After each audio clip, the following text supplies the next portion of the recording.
Mahal, bakit ba hindi ka nagsisilos at nagagalit kapag may babaeng nagkakagusto sa akin? Kung iba pa yon, katakot-takot na away na. Kaya hindi ako nagagalit kasi gusto ko maka-experience din sila ng maliit. Lugi naman ako, no? Pag ako lang.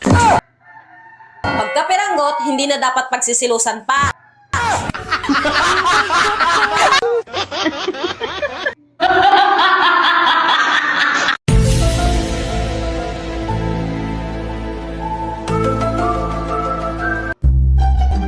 Doc, ako po yung pasyente mo last year.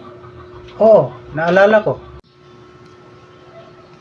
Bakit? May problema ba? Itatanong ko lang po sana, Doc, kung pwede na ako maligo.